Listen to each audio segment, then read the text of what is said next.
Hi, welcome to Laugh It Up with Lauren. I'm your host, Lauren Schulman. On this episode, we will be showcasing 5 aspiring stand-up comedians. Our first comedian, Taylor Bernstein, will serenade us with a tale of forbidden love. As I start to explore my emotional needs, I have to branch out to find the girl that I need. I've tried dating girls with my interest and age, but I think the spice my life might need is closer to sage. There's always one girl I've had my eye on, the holy grail, like the girl from Zion. There's just one problem, she's a little too old, and my best friend, he's not happy at all. 'Cause I'm in love with my best friend's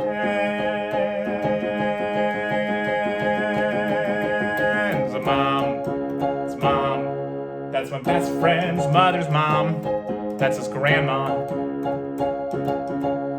I'm so hip I could be her husband's replacement. She can knit the pants in our future relation. She's warm, loving, caring like a teddy bear. I think about the cookies her oven can prepare. She's like my own grandma, but a little bit better. She's retired and I'm unemployed, so we have so much time together. 'Cause I'm in love with my best friend's mom. That's my best friend's mother's mom, or his grandma.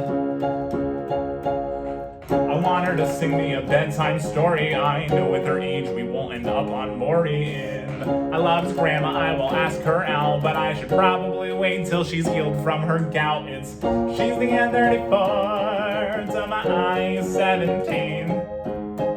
I wish my best friend's grandma would go out with me. 'Cause I'm in love with my best friend's mom.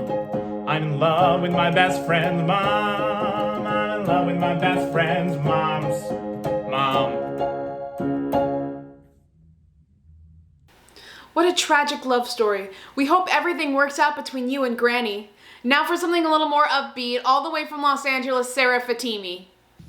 What's up, everybody? I am super excited to be filming this video for you today because this is the first and last time my eyeliner is gonna look this symmetrical. Who was the person who made liquid winged eyeliner fashion? Was it the same genius who thought putting one bathroom in a Chipotle was a good idea?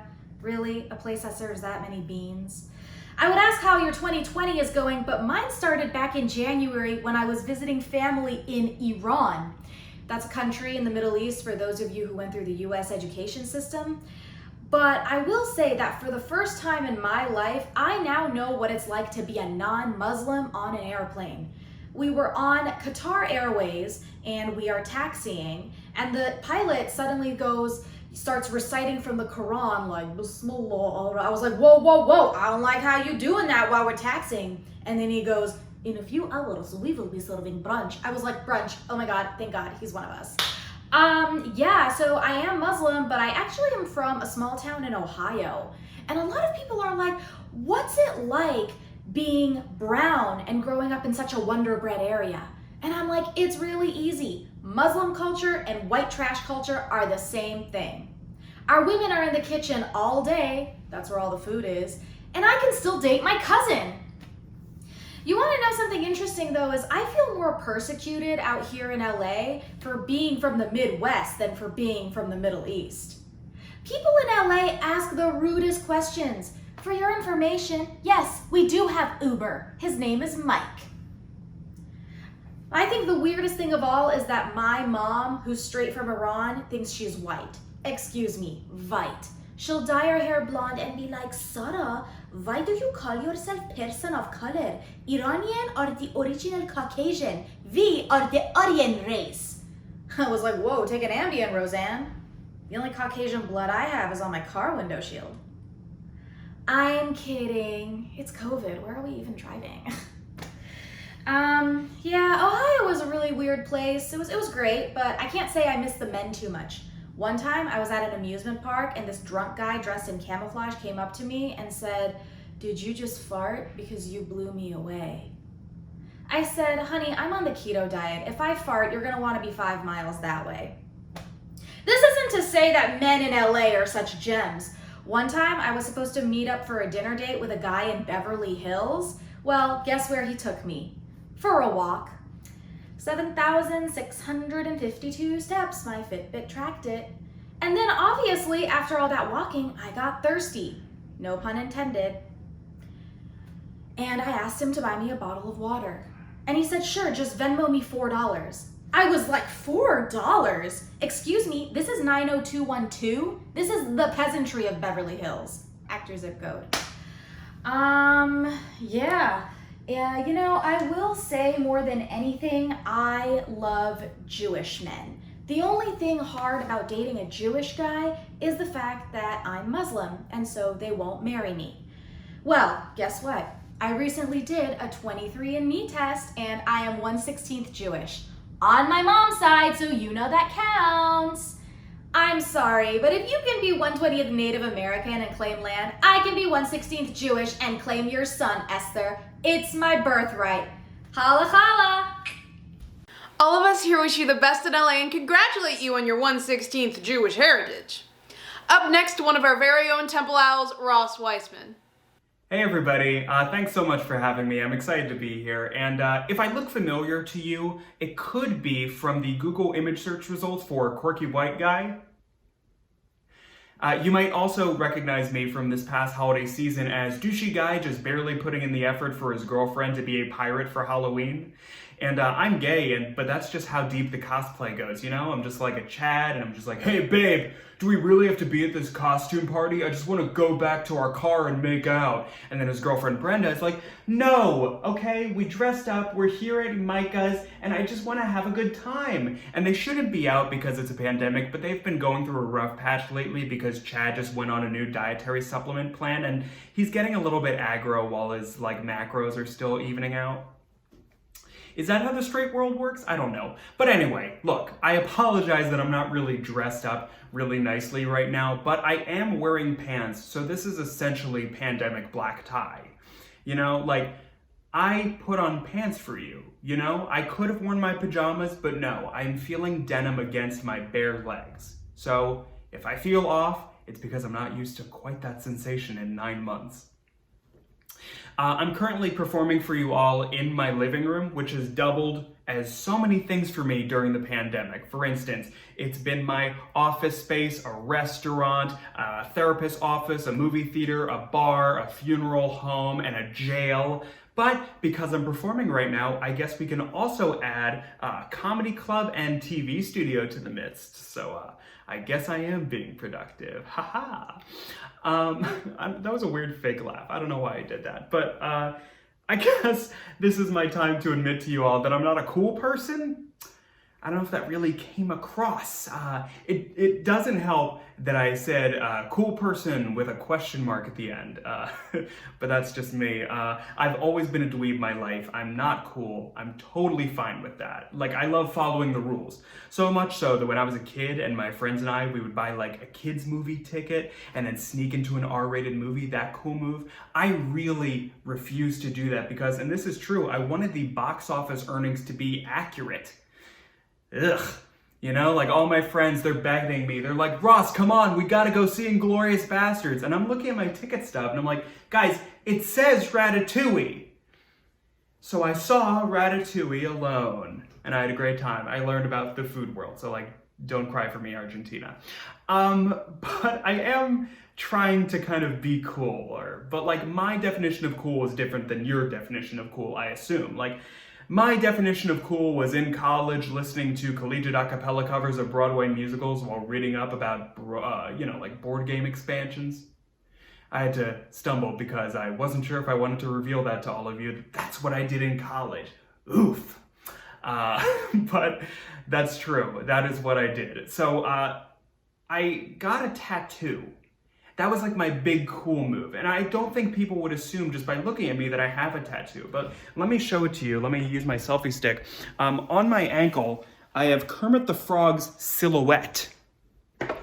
That's the reason I won't be buried in a Jewish cemetery. Sorry, Rabbi Greif, but I feel like a lot of the reason that people get tattoos and why I got one in particular is that tattoos are sexy, you know? Like a guy walks in and he has a lion on his arm and he can walk up to anybody and go like, hey, who wants to come home with me, the Lion King? You know, something cool like that. But I have Kermit the Frog on my ankle. I don't really have a cool line. You know, like all I can do is walk up to somebody semi-confidently and go like, hey, I have Kermit the Frog on my ankle. Want to come back to my place and I can teach you a lesson about friendship? And then shove my arm up your keister like that? And then that somehow worked and I'm in a relationship right now. Oops, sorry for that image of my arm, but that's all for me for tonight. Thank you all so much. Thank you, Ross. And may I say, I think Kermit the Frog is the most elegant tattoo I've ever seen. Our next comedian coming all the way from Daytona, Julian Maldonado. Hey, my name is Julian Maldonado. I'm a stand-up comedian. Fun fact about me, I'm the first member of my family to attend and graduate from college, which is pretty cool. I decided I didn't want to go the traditional route. I wanted to go to college instead of prison. That was just a joke. No one in my immediate family has been to prison.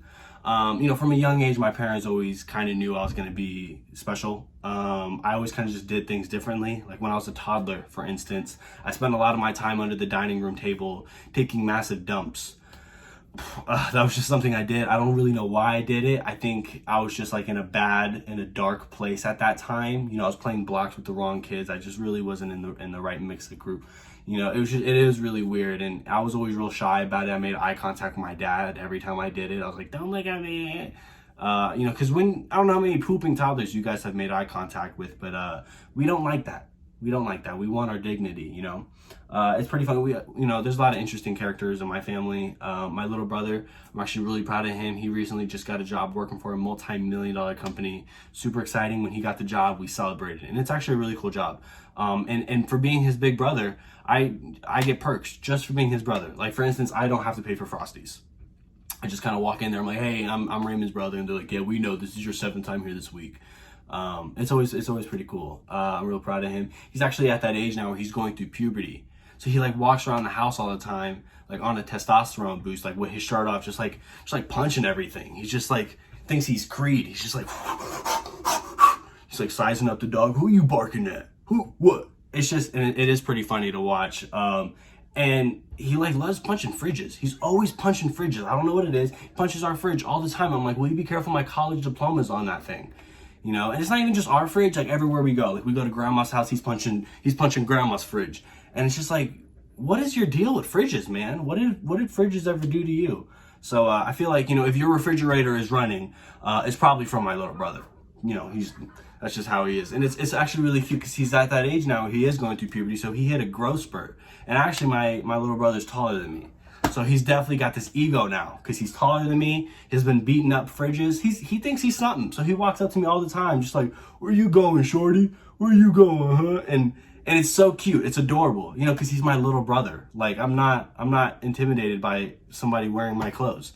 It's just so funny to watch. And he always tries to like roughhouse with me. He thinks he can take me. And it's funny because out of my little brother, I practically raised him. Like I know him. I know his weakness. He's ticklish. Like I just gotta tickle, and he goes, stop. And it's hilarious. It's really a fun time. You know, I really get under his foot. That's like his weak area. And the thing is like once you make a grown man go, you won the fight. That's like the best fight tip. That's the best fight advice, you know, I can give you. If anyone's ever in your face, just goo, and they'll back off. It's really funny. I've noticed a lot of funny things. When I was in college, I noticed that Greek life was huge. And I've come to this conclusion. I think white girls are taking over thug life. I'm very serious about that. I think they are. They're in these things called sororities, and they're always doing their hand signs. It's very familiar. And white girls are always doing their hand signs in front, and they're taking pictures in front of these like brick walls, wearing matching t-shirts, and they're always like, oh, I'm pretending I love my life. And I've really noticed that a lot, and I've noticed that white girls are always doing hand signs. I've never seen guys in fraternities do any hand signs, though. I've never seen a guy in a fraternity do anything with their hands. The only thing I've seen a guy in a fraternity do with his hands was, it wasn't me. That was Zeke, not me. That's my set. Thank you guys so much for watching. My name is Julian Maldonado. Feel free to follow me on social media at @TheJulianMaldonado. I appreciate it. If I ever see your brother, I'm buying a protection plan for my mini fridge. Now our final comedian is another one of our coveted Temple Owls, Steve Lipman. Hi, hello, I'm happy to be here. By here I mean my apartment, and I'm not wearing shoes. I recently, not recently, was in an Uber, hate to brag, and the Uber hit a woman who was crossing the street. Gasp.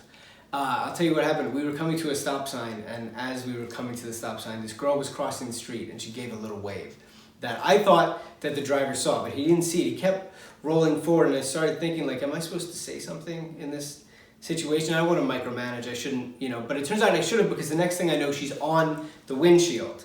She rolls off. He jumps out of the car. I'm trying to get a Snapchat. There's really a lot of moving pieces. So now I'm just like sitting in the back of this empty Uber, and I'm trying to figure out, like, what is my responsibility here? It's like, on one hand, I like this guy. He seems like a sweet man. He turned on the air, but like, I have my own life to live, and at one point he came over to the window and he's like, don't worry, we're gonna be fine. I was like, there's no we didn't hit her. I just want that on the record. I'm a bystander. We didn't hit her. And I felt bad. I felt bad. At the end of the day, I had to do what I had to do, and it wasn't nice, but I gave him 4 stars. I gave him 4. I take away 1 star for every vehicular manslaughter. We can pump in some laughs to that, and then I'll be on to the next one. I have a girlfriend.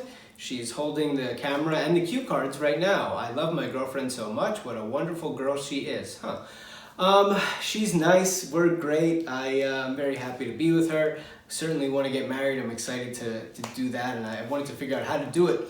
And I asked a buddy of mine who's married, and he said the first thing you do is you spend 3 months' salary on the ring. And I was like, that's a lot of money. And he was like, it's the convention, you have to do it. And I was like, wow. I do love my girlfriend. I love you, Gabrielle.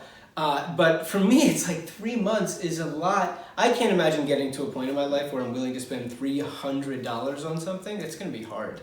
It's going to be hard. Again, another cue for laughs, applause, whatever. I've had a lot of time to think lately, as we all have, and I think about love a lot, and different kinds of love, father and son. I really want to be a dad one day. I think about, one time I was on the beach, and I saw a father and a son. The kid was like in a stroller, and he had a binky, and he dropped the binky out of his mouth into the sand. So the dad came over and picked up the binky and put it into his own mouth, sucked off the sand, handed the kid the clean binky. That's like a level of love that I'm uncomfortable with. I actually don't want it. I'm not interested. I'll never do that. I mean, I don't even eat mushrooms. I'm not going to put sand in my mouth because I have a clumsy baby. It's just not going to happen. That's my time. I'm going to go right there now and watch Survivor. Thank you. Steve, don't forget to tell me how that Survivor episode went. Thank you to all of our fabulous comedians for performing their sets. Now time for a special segment where we will be seeing if they can answer the world's most pressing questions in 1 minute. So, Sarah, since you are the first person I see on my screen, you are the first person I'm going to ask a question. Now, Sarah, you like food, correct? I love food. I just had like 8 slices of pizza. I'm not lying. So, Sarah, have you ever wondered how candles taste? Actually, yes, I have. They look really, what do you call it? It kind of reminds me of taffy. Yes. Taffy. Yes, of course. Laffy Taffy, just like gets stuck in your cavity, and you kind of, you have to just chew it up and down. And it's just that really satisfying chew. Yeah, exactly. Every time I look at a candle, I'm just like, wow, let me leave my actual food. Dang, give me some of that. Especially the scented ones. Especially vanilla. Oh yeah, I can't wait to have my dentist look at that. I think dentists will be a little surprised, but 4 out of 5 would definitely agree. Yeah. Who cares? It can't kill you, right? I don't know. I don't know if wax is toxic. Maybe you can eat it, maybe you can't. But I think that's all up to your perspective. Well, it looks like it would taste amazing, and looks like it would really calm down the temples up here because you're like doing something, and it's soft. Oh, yeah. Very You know, what was that one? What was that one rap song? Girl, shake that Laffy Taffy. Girl, shake that candle wax. You know, I understand your tastes and I appreciate it. Thank you. All right, Taylor, you are the next person I see. So, are you ready for your question? I'm ready for my question. I'm excited. Let's do this. Gonna warm my hands up. Now, Taylor, do you like cooking? I do like cooking. I'm not a very good cook, but I make a mean pasta. I just can't make the sauce with it. So. All right. It's a bit of a struggle. So your question is, if you could make anything for Gordon Ramsay, what would you make him? Yeah, it's interesting that you say that because I think that no matter what I make him, he's just gonna rip me apart. So I think what I'm gonna do is I would make him the most gruesome meal that he's ever had before. So I'd take like all these random ingredients, just throw them together so they weren't delicious at all, and I'd see like if I'm any worse than all of the other chefs that he bashes on TV. So that's what I would do. Are by far the worst. This is the worst ketchup tomato sandwich I have ever had in my life. And the first ketchup tomato sandwich actually sounds pretty delicious. Maybe that's the way that I go. Maybe I make a ketchup sandwich with just ketchup and he's like, oh my God, I love this. You're the greatest chef ever. And then I end up on that Gordon Ramsay's Top Chef, whatever show he runs. It's just like 2 pieces of white bread and then just a layer of ketchup.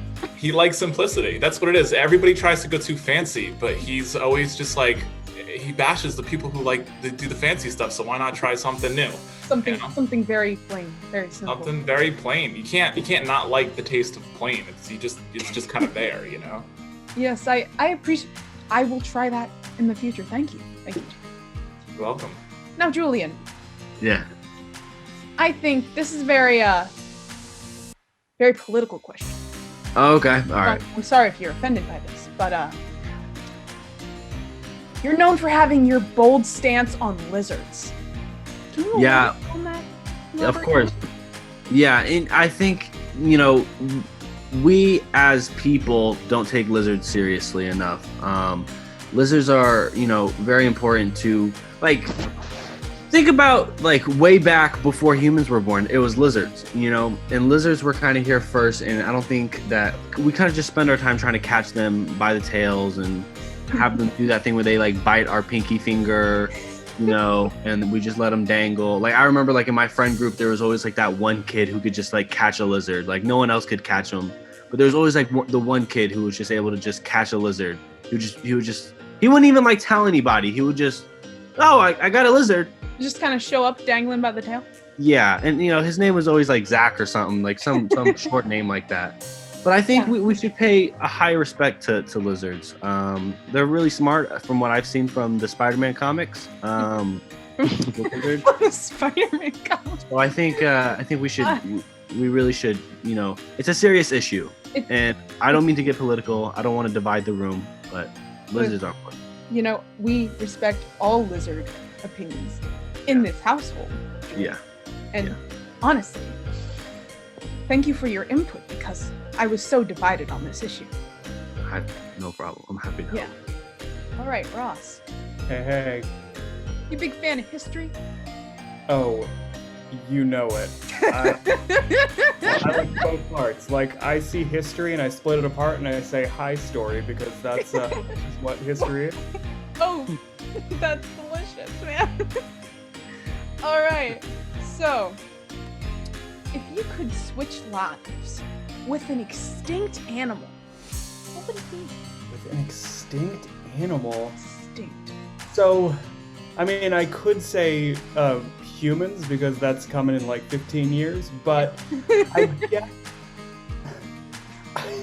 don't know that many extinct animals, but I guess I will go with the humble dodo bird. Yes.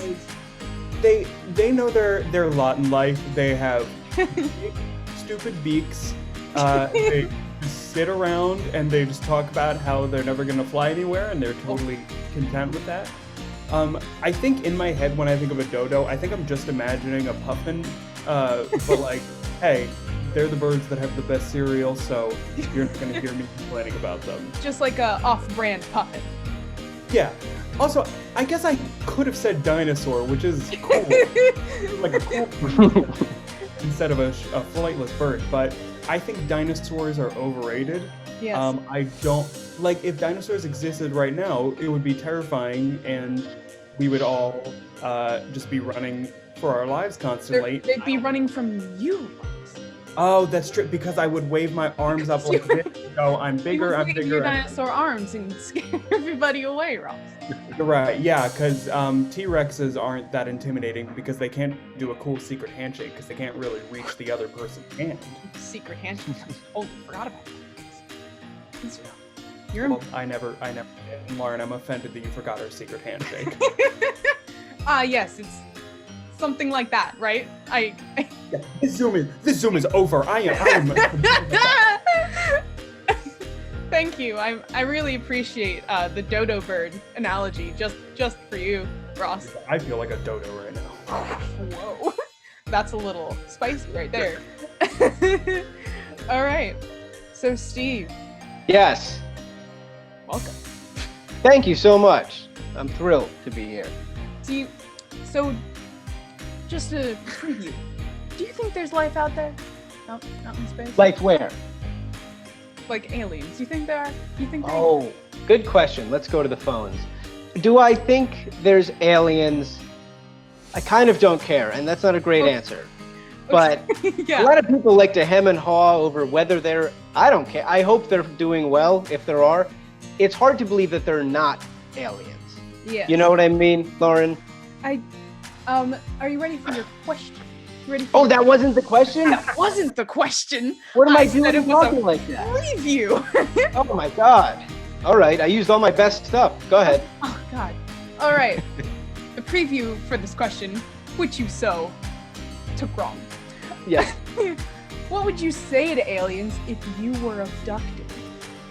What would I would tell them to listen to my podcast and that you gotta get through the first few episodes, but then I start to hit my stride. Oh my gosh, is this just a promo for a podcast now? Yeah, I mean, pretty much. I would tell them if they rate and subscribe, it's a big help. 5 stars goes a long way. It's unbelievable. Oh. Yeah, what about you? What would you say to aliens? Well, I'd say hi. No, that's gracious I'd of be you. too nervous. Yeah. I don't know what they look like. Would they look green, purple, puce? What? Oh, would they look like? It's possible. I'll tell you what I don't want any part of is the probing. And I know we got to keep it clean, but I don't want any part of that. No, thank you. You know No. what? Check, please. You know? Scooby-Doo made it very terrifying, you know? Yeah. Exactly. Yeah. Just run. He was Scooby Don't at that point, folks. Ha ha ha ha. The pun. The absolute audacity of that pun. Yeah. But, you know, I'm really excited because now I know if I were to see aliens, I would tell them to listen to the podcast. Yes, please. I think that's Instead of very hi, I'd be like, have you heard of Steve Lipman's podcast? important. And they'd be like, yeah, I listened to episode 2. It's not great. And you would say no, but if you get through, he wasn't great at the beginning. But Nobody if is. you go a little further, Yeah. it gets better.